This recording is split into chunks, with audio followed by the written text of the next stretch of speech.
우리는 계속해서 지금 마태복음 5장 팔복에 대해서 말씀을 나누고 있는데요. 팔복산에서 가난한 자가 누릴 애통과 온유와 의의 주림으로 배부르게 되고, 팔복산의 통로인 긍휼로 팔복산의 시력인 청결을 갖게 된다고 했습니다. 그리고 이 청결함으로 오늘 화평으로 나가게 된다고 해요. 그러면 하나님의 아들로 불리는 상속자의 복을 주신다고 합니다. 그러니까 이 복은 가장 수준 높은 복이에요. 근데 제가 결혼하고 날마다 식기도 할 때마다 말씀은 하나도 모르니까 제가 날마다 남편 어머니가 화내지 않게 좀 화평하게 해주세요. 그냥 오직 그 기도한 것이 너무 기억이 나는데, 군대 갔던 시집살이니까 하루 3끼를 꼬박 먹으면서 3번은 식기도 때마다 눈을 감아야 되잖아요. 그때 진짜 이렇게 화평을 읊조렸던 기억이 있습니다. 오늘 상속자의 화평의 개념과는 너무 다릅니다.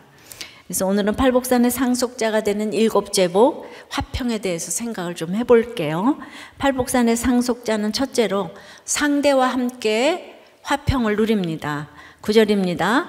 화평하게 하는 자는 복이 있나니 그들이 하나님의 아들이라 일컬음을 받을 것이며. 그러니까 화평하게 한다는 것은 싸움과 갈등을 없앤다는 뜻으로 이해하기 쉽잖아요. 그러니까 팍스 로마나, 로마의 평화가 바로 이런 것이었어요. 로마가 힘으로 상대를 제압해서 로마의 뜻을 거스를 그 대적이 없는 것이 로마의 평화였어요. 근데 이것은 로마 입장에서만 평화지요. 제압당한 상대 입장에서는 이거 절대 평화라고 할 수 없잖아요. 옛날 중국의 중화 사상이나 근대 서구의 제국주의도 다 같은 부류입니다. 독일의 이 나치 정권의 유대인 학살은 전 세계에서는 천인공노할 사건이지만, 이 독일인 히틀러는 고대 3대 문명을 멸망시킨 아리안족이 자기 민족으로서 이제 그 유럽을 이렇게 제패를 하게 되니까 이제 세계를 지배해야 되는데, 이때 가장 걸림돌이 되는 유대인은 반드시 죽여야 하는 인종으로 여겼습니다. 근데 놀라운 것은 반유대주의에 다 깊이 가담을 해가지고 이 600만 명을 죽이는데 온 나라가 기차로, 우편으로, 행정기관, 은행, 교회 등등이 아무도 저항이 없이 같이 동참했다는 것이죠. 그들을 죽이는 데는 개종해도 소용없고 3대 혹은 4대 위에라도 유태인 조부가 있는 사람은 그들의 조부가 1871년 1월 18일 이전에 개종한 것이 아니라면 누구도 예외 없이 몰살을 당했어요. 독일은 이제 승자의 나라니까 화평했겠지요. 근데 유대인들은 참혹하지 않아요? 그러니까 내가 악해도 내 가족, 내 고향, 내 나라는 똘똘 뭉쳐서 자국에 이익밖에 없다는 것이 우리가 다 죄인이라는 징표인 거예요. 화평하게 하는 자라는 헬라어 단어 에이레노 포이오이는 성경에서 여기 단 한 번 쓰인 단어인데요. 워낙 화평은 히브리어로는 샬롬, 헬라어로는 에이레네. 근데 여기 이제 에이레노 포이오이로 이제 복수로 이렇게 쓰여졌는데, 평화를 만들기 위하여 노력하는 사람들이란 매우 적극적인 의미를 갖는데요. 이러한 표현은 이 세상은 인간 사이나 나라 사이나 생태계나 이미 평화가 깨어진 세상이기 때문에 아주 평화가 복원돼야 하는 세상임을 전제하고요. 그것은 궁극적으로 죄로 인해 하나님과의 관계가 깨어진 세상을 의미해요. 지금 우리나라도 자기 편히 말하면 무조건 옳다의 시대를 살고 있어요. 예전에는 가난하고 살기 힘든 때는 다 교회로 피했어요. 그래서 유례 없는 기독교의 번성을 가져왔는데요. 번영을 주시니까 이제 인권의 시대가 도래했어요. 이게 좋은 것 같지만은 저는 태어나서 가장 무서운 시대를 지금 살고 있다고 생각이 돼요. 기독교가 개독교로 불림을 받는 것은 정말 처음인 것 같아요. 이것이 무서운 것입니다. 그러니까 기독교가 그렇게 갑자기 부흥하니까 굉장히 기독교에 대한 피해의식도 있어 보이고요. 문제만 났다 하면 기독교라고 지금 부각이 되고 실제로 눈살 찌푸릴 일이 참 많습니다. 그 반유대주의를 거슬러 올라가면 그 유대인들의 원죄가 있죠. 예. 그래서 항상 문제가 생길 때는 거슬러 올라가 봐야 돼요. 그 원죄는 예수님을 죽인 죄예요. 예. 빌라도가 예수님을 그렇게 살려주려고 했는데 끝까지 죽이라고 하니까, 나는 예수의 피에 대하여서 무죄하다고 하니까 이 유대인들이 그 피를 우리와 우리 자손에게 돌리라. 마태복음에 자 읽어보세요. 그러면서 피를 우리 자손들에게 돌려도 좋으니까 예수를 꼭 죽여라. 예, 사람이여 죄를 모르면 이렇게 엄청난 말을 함부로 하고 결국 성경대로 이루어졌어요. 이스라엘이 2000년 동안 예수 죽인 값을 아주 톡톡히 받고 있습니다. 여러분, 남편과 아내가 부부싸움을 할 때, 화해할 때 또 이렇게 그 힘 있는 사람이 기준이 되잖아요. 돈, 성격, 외모, 뭐 여하튼 어떤 힘이 조금이라도 더 있는 힘센 사람이 정한 질서에 따라 한쪽에 양보하면 이제 겉으로는 화해하는 것처럼 보입니다. 그러나 참던 쪽이 인내심이 폭발하면 어떻게 되겠어요? 다시 싸움이 나잖아요. 그럼 또 화해하고 또 싸우고 이러기를 반복하는 것이 우리 부부생활 아니겠습니까? 이런 반복을 부부 사이의 화평이라고 할 수는 없는 거죠. 온전한 화평은 다투고 대립하던 양쪽이 함께 누릴 수 있는 것이어야 해요. 이것은 질서에 따른 조화가 완벽하게 이루어진 상태인데요. 힘 있는 어느 누구의 질서가 아닌 온 우주를 만드시고 다스리시는 하나님의 질서가 기준이 된 것이 가장 완전한 조화이고, 이것을 화평, 바로 샬롬이라고 합니다. 마찬가지로 이 땅의 모든 질서도 화평을 이루는 것이라는 것을 알아야 합니다. 그렇지만 생각지 말아야 할 일시적 화평이 있어요. 마태복음 10장 34절부터 내가 세상에 화평을 주러 온 줄로 생각하지 말라. 생각하지 말라. 화평이 아니요 검을 주러 왔노라. 내가 온 것은 사람이 그 아버지와 딸이 어머니와 며느리가 시어머니와 불화하게 하려 함이니 사람의 원수가 자기 집안 식구리라. 아버지나 어머니를 나보다 더 사랑하는 자는 내게 합당하지 아니하고 아들이나 딸을 나보다 더 사랑하는 자도 내게 합당하지 아니하며. 예. 집안에서 싸울 수 있죠. 그런데 복음 없이 화평해지는 것은 영원한 화평이 아니라는 것이죠. 싸움에서 복음을 전하는 것이 목적이 되어야지 화평을 위해서, 가족의 화목을 위해서 싸움만 그치는 것을 생각지 말라는 거예요. 진정한 화평은 가족이 객관적으로 보이기 시작하는 것인데요. 이럴 때 이 거짓된 연민과 위장된 감정과 이런 일시적 화평이 깨지는 것을 생각지 말아야 된다는 거예요. 그건 깨져야 된다는 거예요. 아버지, 어머니, 아들이나 딸을 하나님보다 더 사랑하는 자는 합당치 않다는 거예요. 진정한 화평에 올리지 않는다는 거예요. 유난히 핏줄 타령을 하는 한국에서도 식구들끼리 죽이고 다투는 사건이 날마다 뉴스에 나옵니다. 바로 그 핏줄 타령 때문에 불화가 생긴다는 걸 알아야 하는데요. 인간적인 화평을 원하면서 가족에게 집착하고 기대하기 때문에 한국 사람들이 정말 싸움이 많은 이유는 그 정이 많기 때문이라거든요. 그러니까 정이 많으니까 기대한 만큼 안 돌아오면 분노하고 죽이고 싶을 정도로 다 미워하는 거예요.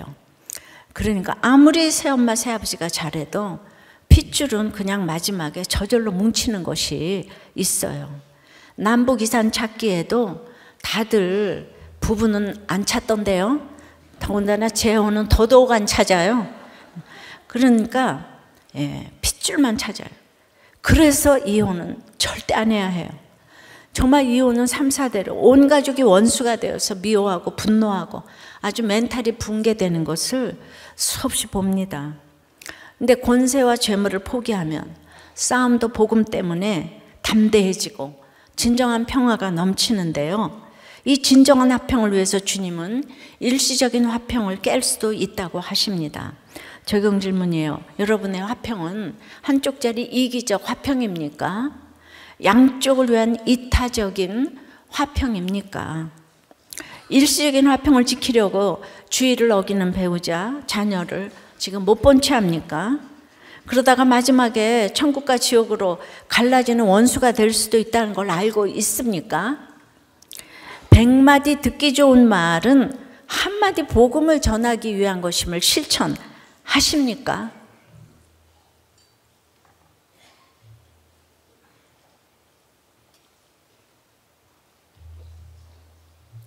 한 목자님의 대구 아버님이 갑자기 주무시다가 잘못됐습니다 부처님 하나님 하시길래 무슨 꿈을 꾸셨냐고 물어보니까 꿈에 하나님도 보이고 부처님도 보였대요. 여러분 그렇다고 양쪽의 화평을 부처님 하나님에게서 찾으시면 안 됩니다. 예, 이 아버님은 세례 받으시기 바래요. 아들이 원하시니까 꼭 받으시기 바래요. 자, 팔복산의 상속자는 그러니까 양쪽의 화평을 다 원해야 되는데 그것은 십자가의 피로 화평을 이룹니다. 9절에 화평하게 하는 자는 복이 있나니 그들이 하나님의 아들이라 일컬음을 받을 것이며, 그 화평하게 하는 자의 동사형이 또 신약에서 딱 한 번 나오는데요. 골로새서 1장 20절이에요. 그의 십자가의 피로 화평을 이루사 만물고 땅에 있는 것들이나 하늘에 있는 것들이 그로 말미암아 자기와 화목하게 되기를 기뻐하심이라. 예. 그러니까 이제 화목하게 되는 길은 십자가밖에 없는데요. 말씀에 대한 순종으로 한 사람이 죽어지고 썩어지고 미랄이 되었을 때 하나님과 모든 사람을 화목해 했어요. 그래서 바울은 로마서 8장 17절에서 이렇게 말하는 거예요. 자녀이면 또한 상속자, 곧 하나님의 상속자요. 그리스도와 함께한 상속자니 우리가 그와 함께 영광을 받기 위하여 고난도 함께 받아야 할 것이니라. 이 구절이 하나님의 상속자란 단어와 그리스도와 함께한 상속자라는 표현이 나오는 유일한 구절이에요. 그러니까 우리가 하나님의 아들 그리스도와 똑같이 상속을 받는 상속자 신분인 하나님의 자녀가 되었다는 거예요. 그런데 빠질 수 없는 게 뭐예요? 지금 고난을 함께 받으라 그러잖아요. 영광을 받기 위한 이 고난, 면류관을 쓰기 위한 이 십자가의 가시관을 받아야, 그게 혼자 받는 게 아니고 주님과 함께 받으니까 힘들지만 따라갈 사람이, 본을 보고 따라갈 사람이 예수 그리스도. 우리가 공동으로 상속자가 됐다 이겁니다. 공동 상속인. 아시겠죠? 우리가 대단한 정말 신분이에요. 그래서 주님 우리에게 화목하게 하는 직분을 주셨어요. 고린도후서 보면. 그러니까 예수님이 십자가로 우리를 하나님과 화목하게 화평하게 하신 것처럼 우리도 가족과 이웃을 십자가를 길러놓고 화목하게 해야 할 사명을 받은 거예요. 십자가로 화목하게 해야 돼. 입으로만 아니고. 야고보 사도는 야고보 2장 5절에서 내 사랑하는 형제들아 들을지어다.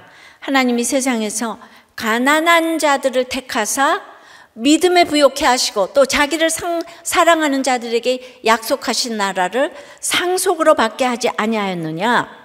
하나님이 세상에 대하여는 가난한 자를 택하셨다는 것을 들을지어다의 명령으로 지금 우리가 들어야 해요. 그러니까 여러분 뭐가 가난해요?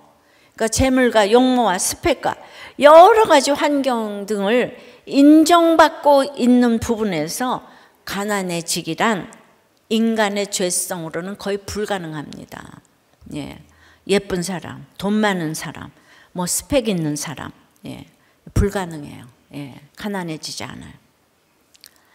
그러므로 우리가 믿음은 그 가난한 부자가 믿음에 부여하면 너무 좋겠지만 그런 모델을 찾기가 쉽지가 않아요. 부여한 사람이 믿음에도, 부자가 믿음에도 부여하면 좋겠는데, 자 그러면은 아내나 남편이 인생의 왼수 같은가요? 근데 생각해 보세요. 여러분들이 마음에 쏙 드는 배우자하고 살고 있다면 이 세상에서 최고의 신랑이신 주님을 사모하시겠어요? 배우자가 마음에 안 드는 만큼만 내 신랑 주님을 사모하게 돼 있다니까요. 제가 뺑덕엄이라서 드리는 말씀은 아니고요. 그러니까 자꾸 배우자 바꿀 생각 하지 마시고요. 주님 신랑 만나는 기회가 되시기를 바랍니다. 별 인생이 없으니까 고쳐 쓰세요. 정말 아주 진심으로 드리는 말이에요. 다른 것도 다 마찬가지예요.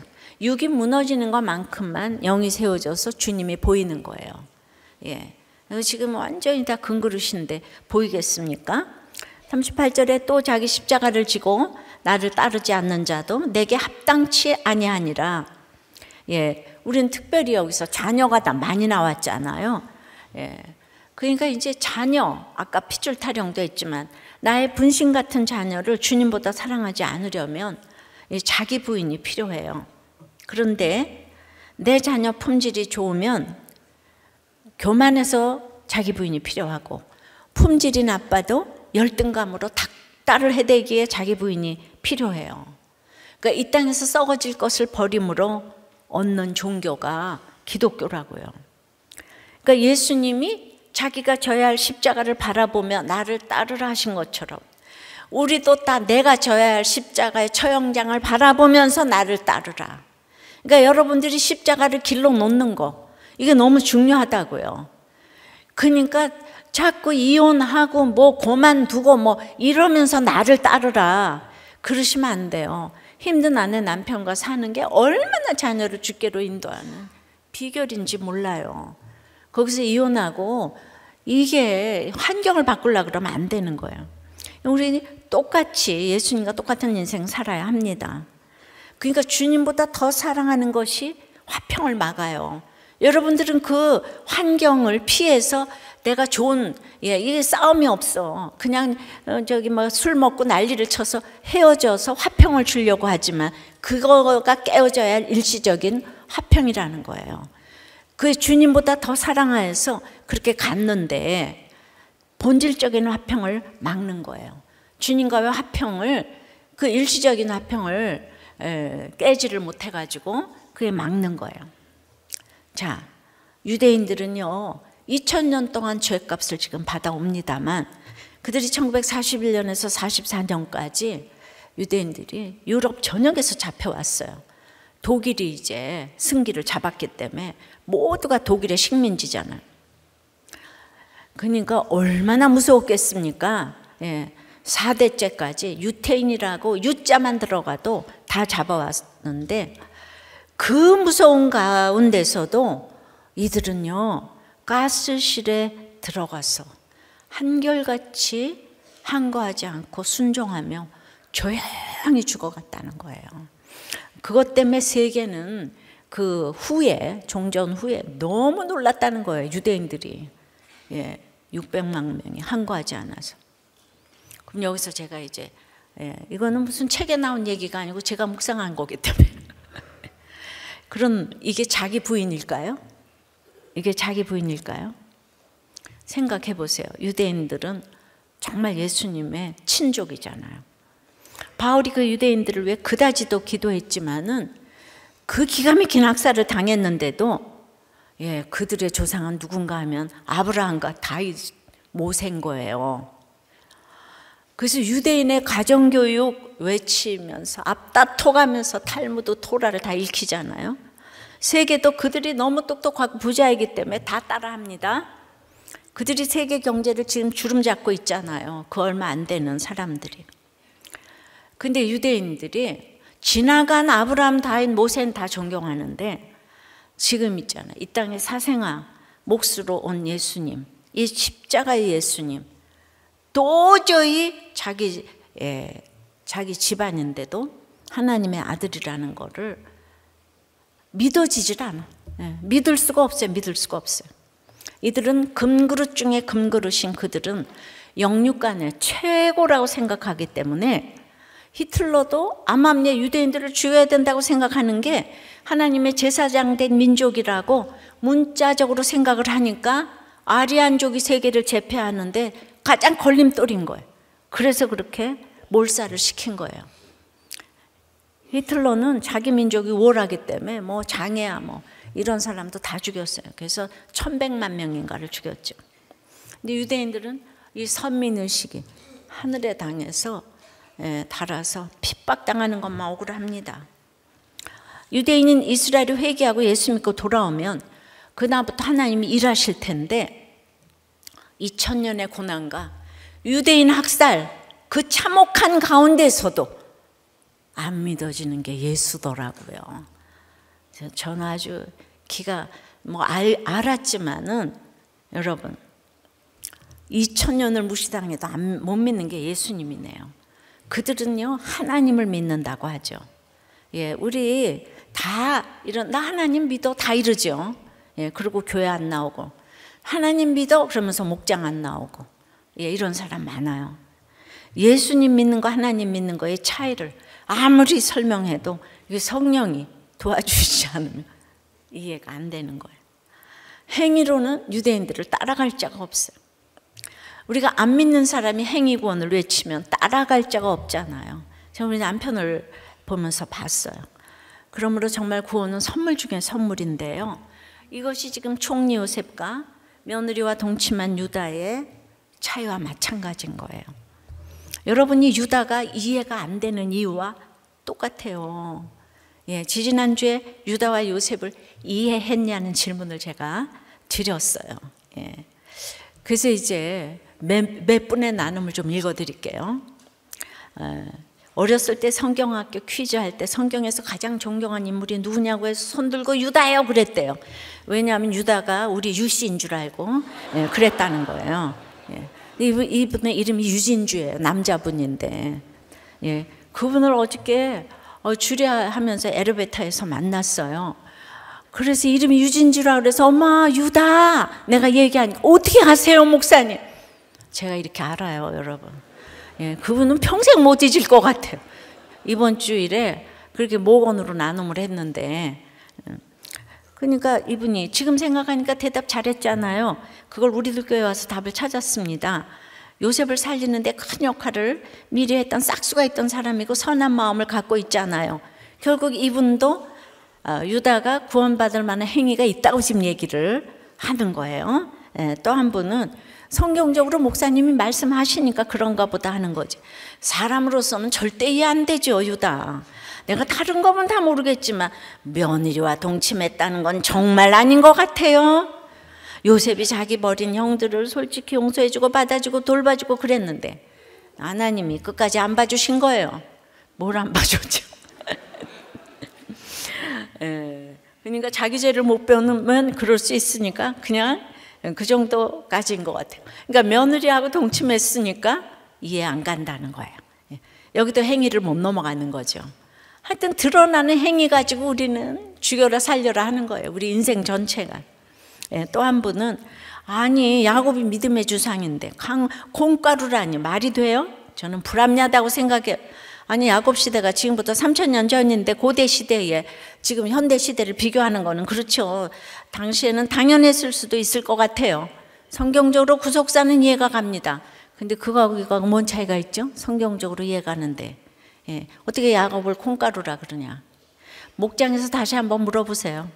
또 한 분은 썬데이 서울에서 나올 법한 19금 같은 이야기라서 성경에 이런 이야기가 있다는 것 자체가 이해가 안 됐어요. 성경에 있는 걸 어떡하라고요?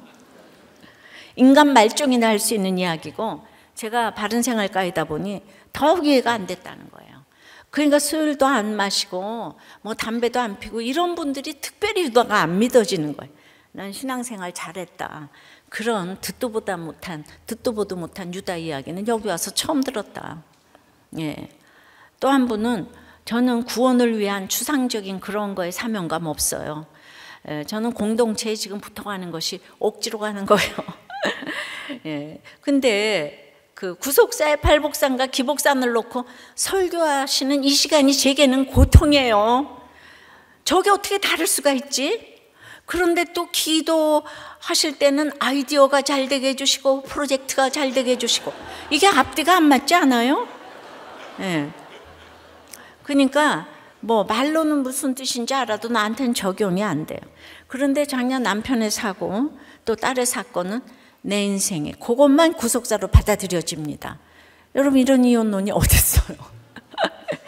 예, 고난 당한 것만 구속사로 받아들여지고, 그래도 예전에는 떠날 공리 했는데 지금은 그건 아니고 없었으면 여기 앉아 있을 수도 없지요. 예. 그러니까 교회를 이제 많이 다니시는 분들이에요. 그래도 저는 우리들 교회가 목장마다 이렇게 솔직하게 나누어 주시는 게 이게 너무 감사한 거예요. 예, 최고예요. 예. 하나님의 자녀된 사실이 참 별것 아닌 것 같고, 카멜레온처럼 자꾸 세상으로 한쪽 눈이 돌아가지만 그때마다 말씀으로 돌이키는 거, 이것도 영적 싸움에 이기는 거라고 생각을 합니다. 우리가 힘들고 지치고 정말 낭망할 때가 많지만은 그래도 내가 전자동으로 큐티하고 목장 가고 예배 드리는 것이 119 구급차에 올라탄 것과 같다고 했잖아요. 이 팔복산행 기차, 천국열차를 타고 있으면 내가 거기에 타고 있다는 것으로 내가 못생기고 집 없고 망하고 분조장이라고 해도 같이 입성한다는 거예요. 천국에. 예. 바로 이거예요. 근데 내가 스펙이 좋고 대단하고 내 열심, 헌신, 구제, 성품이 아무리 훌륭해도 구원열차, 팔복열차에서 내리면 꽝이라 이거예요. 내리면. 그 사람이 잘나서 지금 기차 타고 가는 거 아니잖아요. 탔다는 것으로 지금 가는 거잖아요. 끝까지 타고 있어야 돼요. 근데 저는 뭐가 제일 감사한가 하면 저가 뭘 믿음이 좋겠어요. 근데 이제 굉장히 힘든 일이 많았잖아요. 그리고 정말 죽고 싶은 일이 많았잖아요. 그런데 그래도 제가 하나님이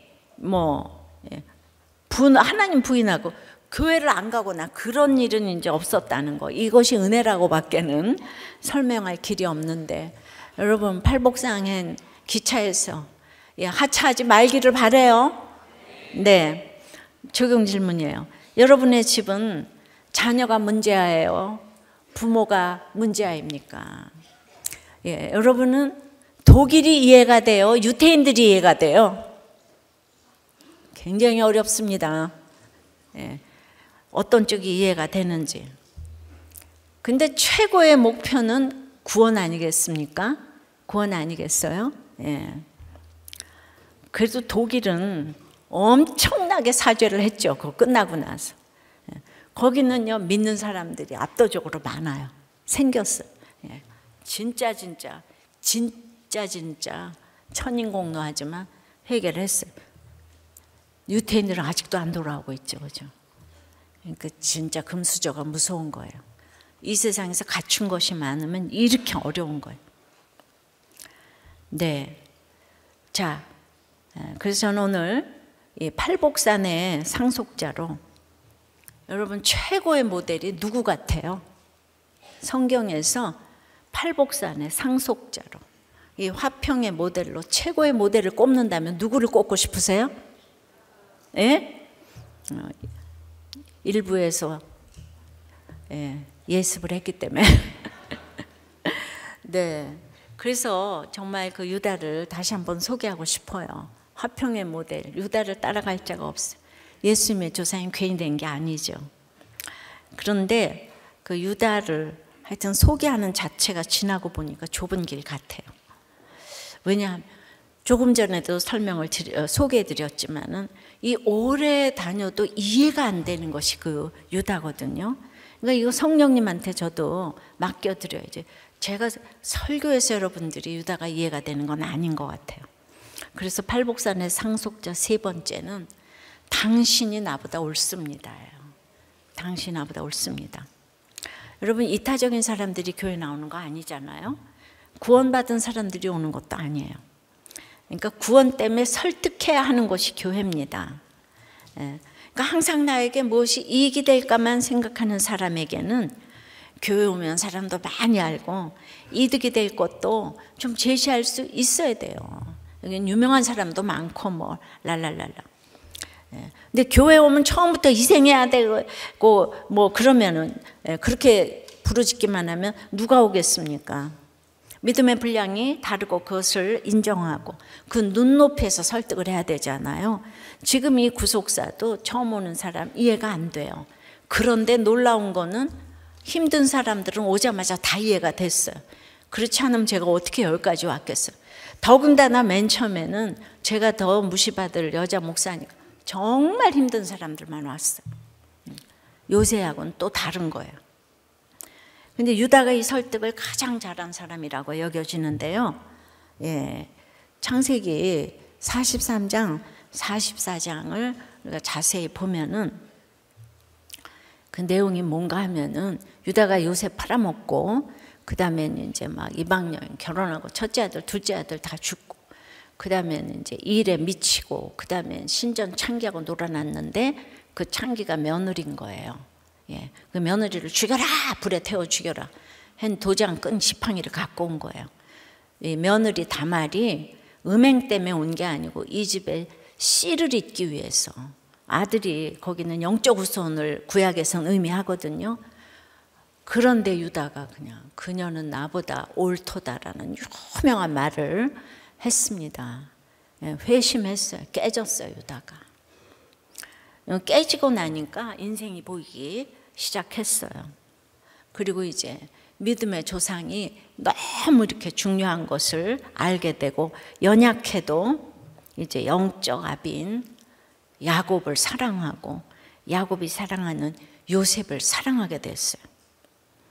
그리고 아버지 사랑, 베냐민 사랑은 입으로만 하는 게 아니라 그 아이를 대신하여 자기 생명을 담보하고, 예, 요셉에게는 자기가 종이 되겠다고 했어요.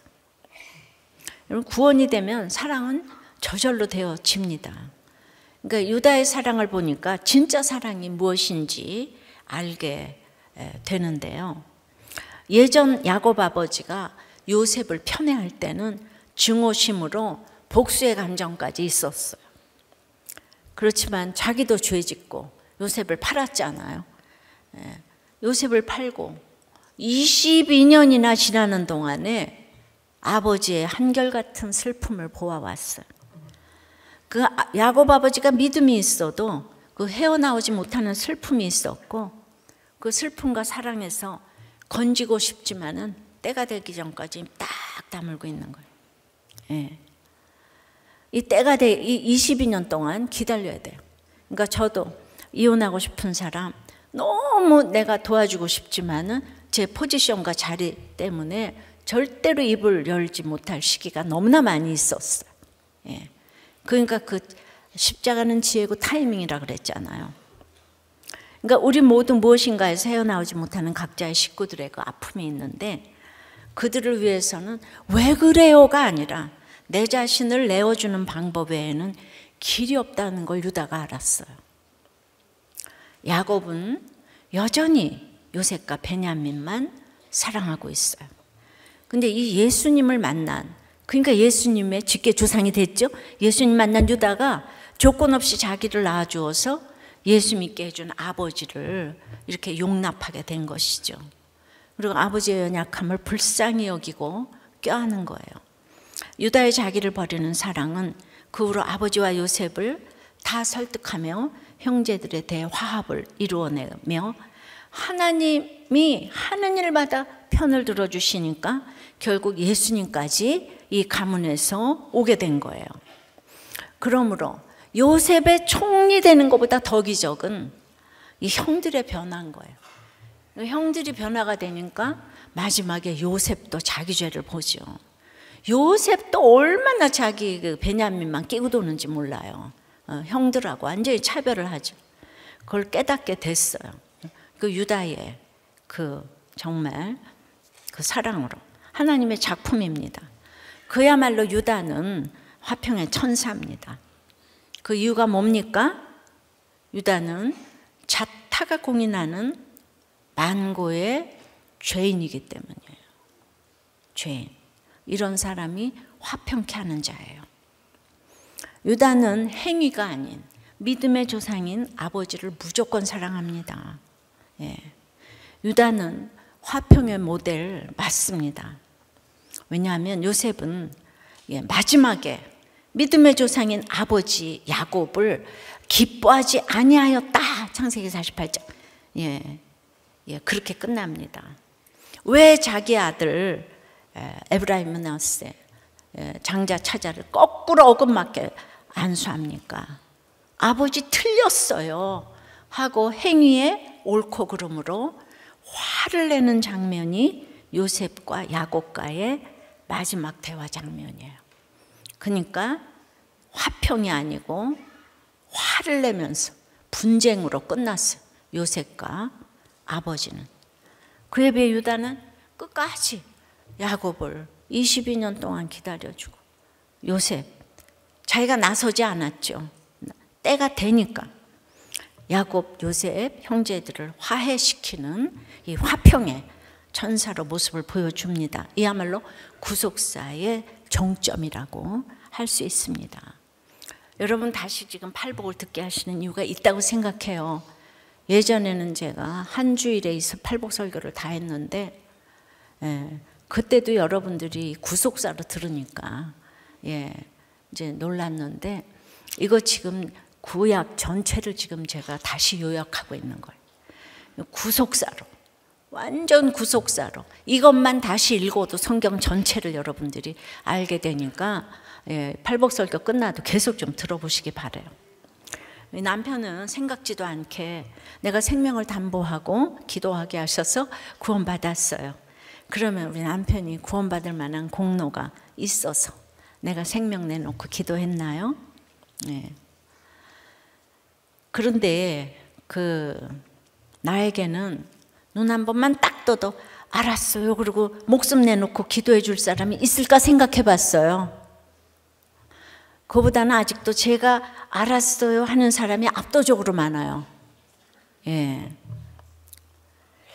우리 남편은 왜 그렇게 그야말로 사랑을 받고 갔을까? 이런 목회자 만들었기 때문에 하나님이 만세 전부터 사랑하셔가지고 제가 이 순종케 하신 게 아닌가. 그러니까 이제 화평케 하는 자도 공로나 자격으로 하는 자는 한 사람도 없다는 얘기예요. 이게 뭐가 다들 지금 이해가 안 되는 것이 다 행위로, 어떻게 며느리하고 그런 사람이 전부 행위로 보는, 행위로. 독일도 행위로, 모든 것 전부 다 행위로.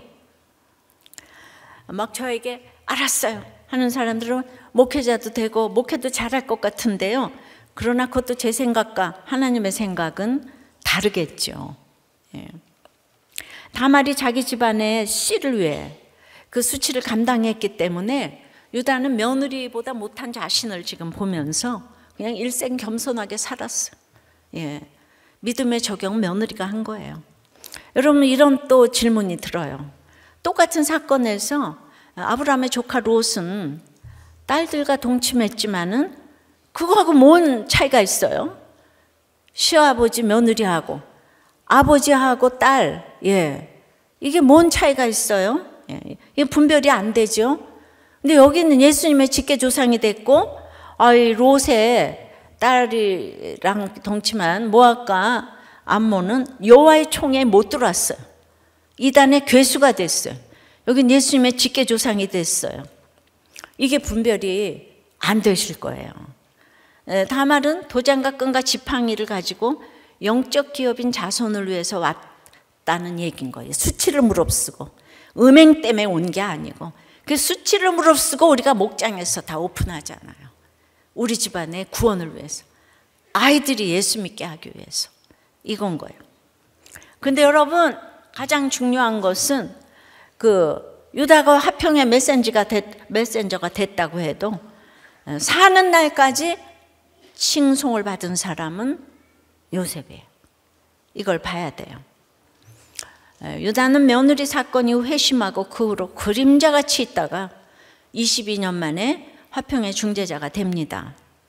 그러나 그는 이미 이 땅에서 하나님의 아들로 일컫는 사람이기 때문에 하나님의 영광을 등에 짊어지고 살기 때문에 그는 비교하지 않아요. 요셉을 시기하지 않아요. 야곱 보고 정죄하지 않아요. 자기 죄를 알아요. 주제를 알아요. 그래서 늘 입을 다물어요.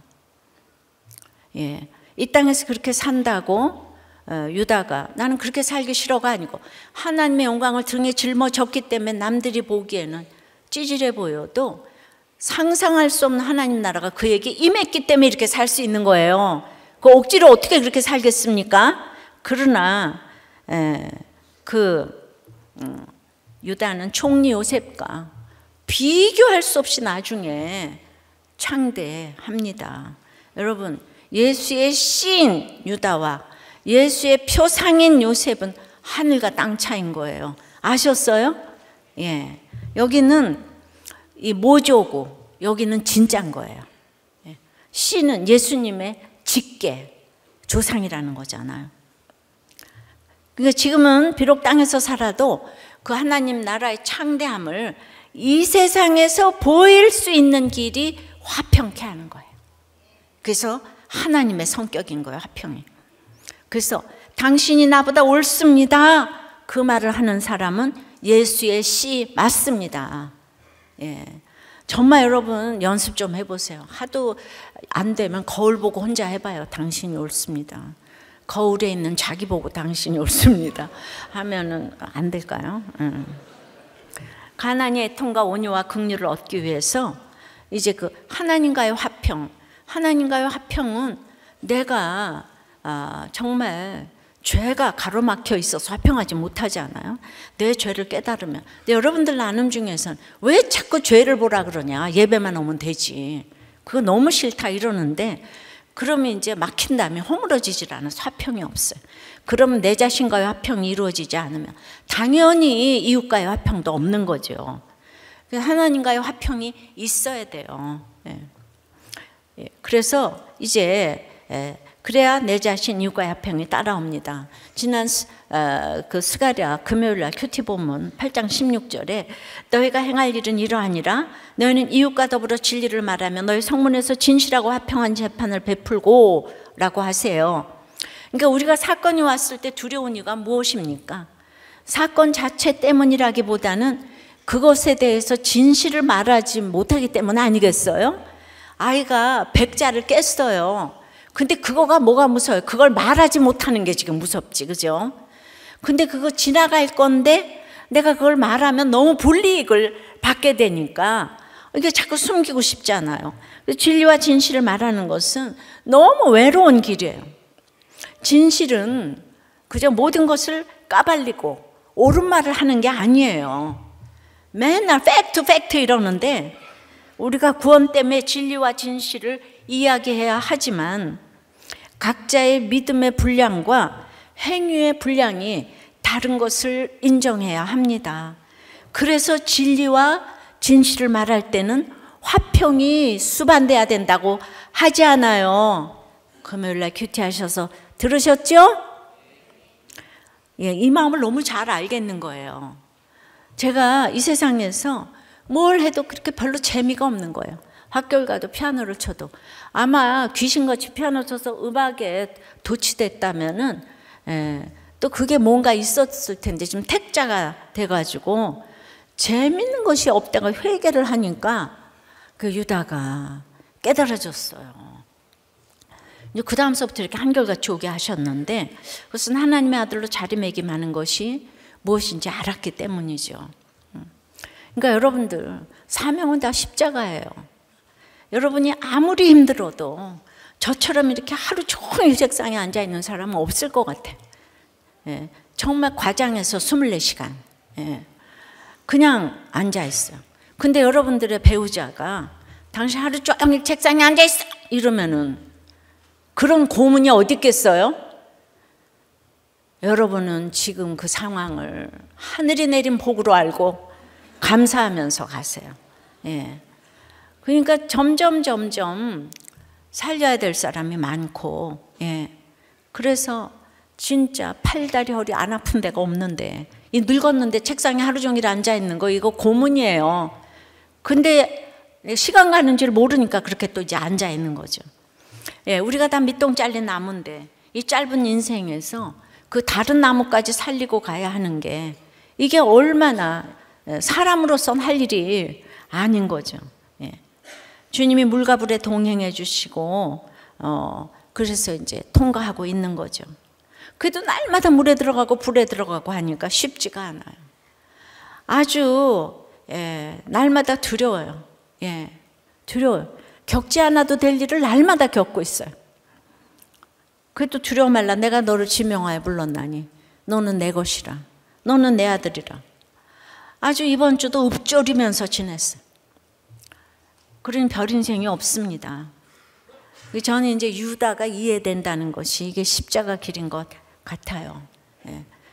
그러니까 맨 처음에는 너무 기뻐서 딴 사람들한테 전하니까, 다 죽지도 않고 이혼도 안 하니까 계속 전했는데, 깨닫는 것도 설교하는 것도 처방하는 것도 언제나 보면 거부감이 큰 분들이 언제나 있어 왔어요.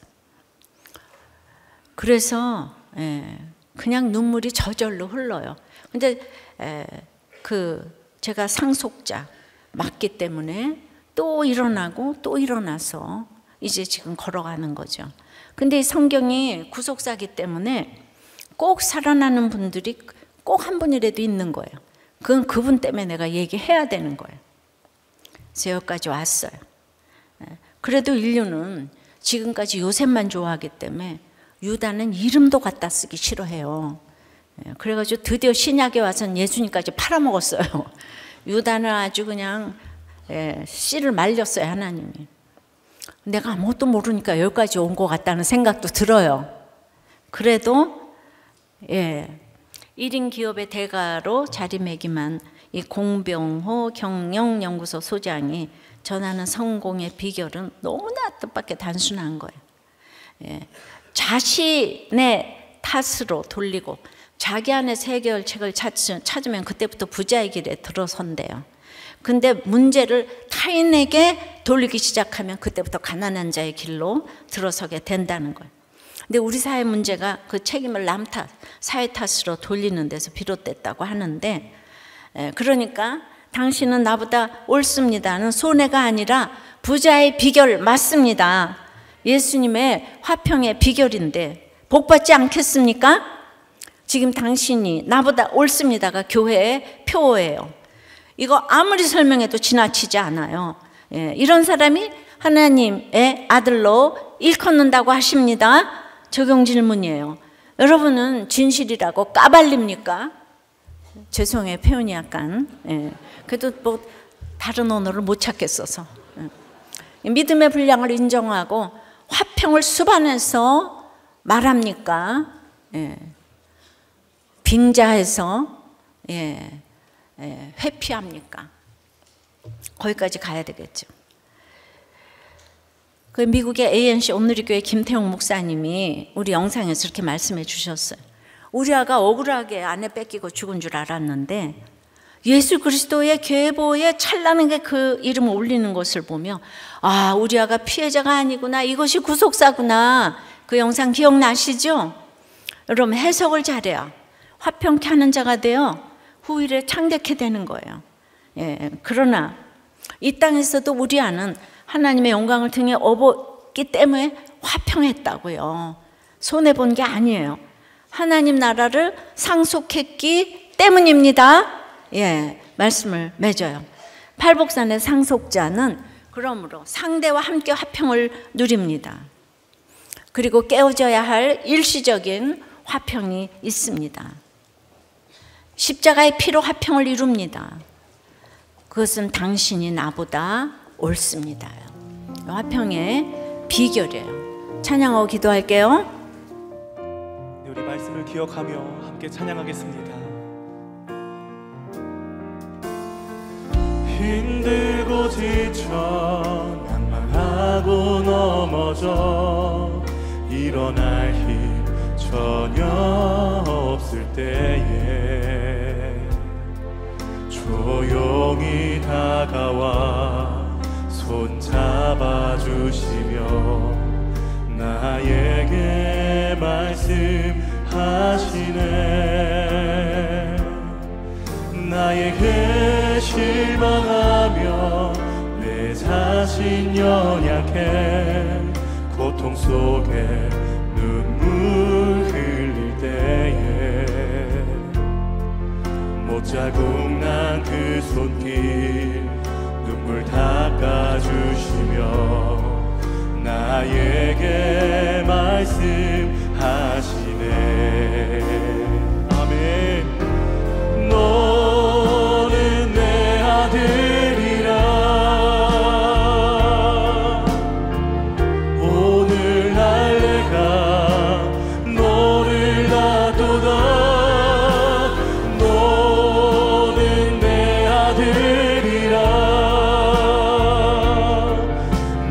사랑하는 내 아들이라. 너는 내 아들이라. 너는 내 아들이라. 오늘날 내가 너를 안도다. 너는 내 아들이라. 나의 사랑하는 내 아들이라. 상대와 함께 화평을 누리기 위해서